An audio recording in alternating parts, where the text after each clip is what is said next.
અત્યારે ધોરણ 10ના અભ્યાસ કરું છું. હમણાં જ હજી 10માના પેપર પૂર્ણ કર્યા છે અને જ્યારે આજે 8મા ધોરણના વિદ્યાર્થીઓનો વિદાય સમારોહ છે ત્યારે આપણે સૌ અહીં એકત્ર થયા છીએ. તો અહીં સરસ મજાની ઉજવણી થઈ, સ્પીચ બોલાય અને બહુ મજા કરી.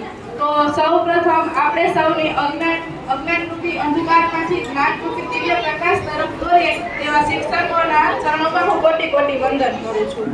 અને આજે ફરી આ જૂની શાળા અને વારી એવી શાળામાં અહીં સાથે હોવાનો ખૂબ જ આનંદ થાય છે અને હૃદય ફરી જૂની યાદોથી ભરાઈ આવ્યું છે. અને હું મારા મિત્રોને પણ એમ કહેવા માંગીશ કે આ સ્કૂલ એટલે કે આ સ્થળ આપણે બાળપણનું વીતી ગયેલા તમામ તબક્કાઓ યાદ કરાવે છે અને આ સ્કૂલમાં આપણે સાથે જ સપનાઓ જોયા હતા. આ બધી યાદો અને યાદોની સાથે આપણે પણ અહીં સાથે મળ્યા છીએ એના માટે મને દિલમાં ખૂબ જ અપાર આનંદ થાય છે. અને શિક્ષકો માટે કહું તો પણ આ સ્કૂલના શિક્ષકોએ જે સંસ્કાર આપ્યા ને એ આપણે કદાચ જીવીએ ને ત્યાં સુધી યાદ રહી જાય. માતા પિતા જેટલા સંસ્કાર આપે ને એટલા જ ફાળો શિક્ષકોના સંસ્કારમાં પણ હોય છે. આ સ્કૂલ ફક્ત ઈંટો અને ચૂનાથી બનેલી એક ઇમારત નથી, પરંતુ આ સ્કૂલમાં અમારું બાળપણ છુપાયેલું છે. આ સ્કૂલની જે ધૂળ છે એમાં અમારું બાળપણ અને બાળપણની યાદો છુપાયેલી છે. આ સ્કૂલ અમારી સપનાનું ઘર છે અને આ સ્કૂલમાં અમે જે કંઈ પણ ઉત્સવો આનંદો માણ્યા એમાં ખૂબ જ મજા આવે છે. આ સ્કૂલની લાકડાની બેન્ચો પર લખેલા અમારા નામ અને મિત્રો સાથે કરેલી ગુસગુસ એ ક્યારેય ભૂલાતી નથી. ગુરુજનોએ બોર્ડ પર લખેલા જ્ઞાન અને મિત્રો સાથે કરેલી ખૂબ જ મસ્તીઓ અને ચોકનો એ મીઠો અવાજ એ ક્યારેય ભૂલાતો નથી. અને આ સ્કૂલે અમને ફક્ત ભણતર નહીં પરંતુ જીવતા પણ શીખવાડ્યું છે.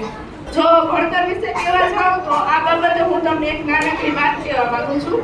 આપણે જે સ્કૂલ છે એમ જ એક સ્કૂલ હતી અને એ સ્કૂલમાં એક ક્લાસ હતો ને એમાં એક ટીચર ભણાવતા. એમ આપણે જ્યારે સવારમાંથી આવીને ગુડ મોર્નિંગ ટીચર એમ કહીએ ને એ ટીચર પણ આવીને એમ કહેતા કે આઈ લવ યુ ઓલ, એટલે કે હું તમને બધાને પ્રેમ કરું છું. પરંતુ ટીચર એ મનમાં બોલતા કારણ કે એના મનમાં એ વાત ખોટી હતી. એના ક્લાસમાં એક રાજુ નામનો છોકરો ભણતો હતો ને એ ખૂબ જ ગંદો અને વ્યવસ્થિત થઈને ન આવતો અને એના પ્રત્યે એના દિલમાં જરા પણ પ્રેમ નહોતો. એ હંમેશા એને ખોટી નજરથી અને ખરાબ વાતોથી જોતા હતા. આ જ રીતે ચાલ્યું. ધીરે ધીરે એને રાજુ પ્રત્યેનો પ્રેમ ઘટતો ગયો અને ધીરે ધીરે નફરત વધવા લાગી. પણ જ્યારે એ સ્કૂલમાં છે ને 5 જ ધોરણ હતા એટલે 5 ધોરણ પછી ફરજિયાત વિદાય લેવી પડે. તો જ્યારે 5મું ધોરણ પૂરું થવાનું હતું ને ત્યારે બધા જે પત્ર ઘરે મોકલ્યા હોય ને એ પત્ર કરવામાં આવ્યા ને મેડમના ટેબલ ઉપર મૂકવામાં આવ્યા.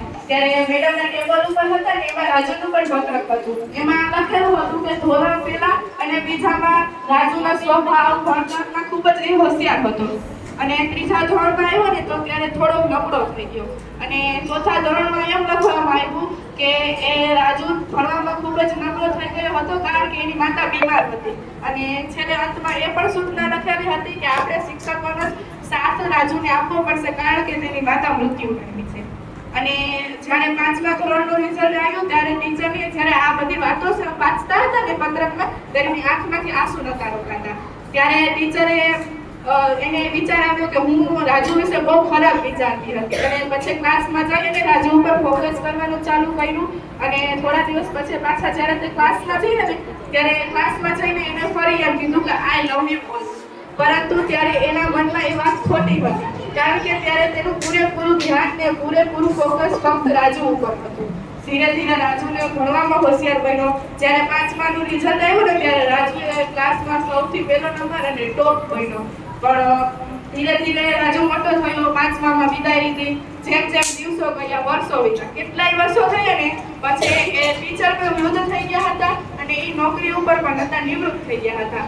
તો જ્યારે એનો મેડમ નિવૃત્ત થયા ને ત્યારે એના ઘરે એક લગ્નની કંકોત્રી ઇન્વિટેશન કાર્ડ આવ્યું. ત્યારે એમાં શિક્ષક ટીચર માટે લગ્નમાં આમંત્રણ આપેલું હતું અને પ્લેનની ટિકિટ પણ આપેલી હતી અને રાજુના લગ્ન હતા. તો ત્યારે અહીંયા ટીચર ગયા ને તો એને કંઈક નવાઈ લાગી કારણ કે જે સમગ્ર પ્રોગ્રામ હતો ને ફક્ત ટીચરના કારણે જ રોકાયેલો હતો. અને જેવું ટીચરનો આગમન થયો ને એટલે રાજુએ એમ કીધું કે આપણે સૌ જેની આતુરતાથી રાહ જોઈ રહ્યા હતા એવી મારી વહાલી માં આ છે. અને ત્યારે ટીચરને સમજાયું કે હું રાજુ વિશે જે વિચારતી હતી ને એ ખોટું હતું. અને ત્યારે જ ટીચરને સમજાવ્યું કે રાજુ ખૂબ જ સારા ગુણો અને એ સરસ વ્યક્તિ છે. માટે શિક્ષક કોઈ રીતે ખરાબ નથી વિચારતા, પણ ક્યારેક બાળકોના વર્તનને લીધે પણ શિક્ષકનો સ્વભાવ બદલી જાય છે.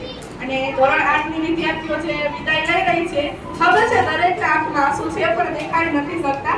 દરેકનો ભગવાનને પ્રાર્થના કરીશ, દ્વારકાધીશને પ્રાર્થના કરીશ કે તે હંમેશા સફળતા મેળવે. ધોરણ 9, 10 જ્યાં પણ જાય ત્યાં આ સ્કૂલનું નામ રોશન કરે ને માતા પિતાનું પણ નામ રોશન કરે.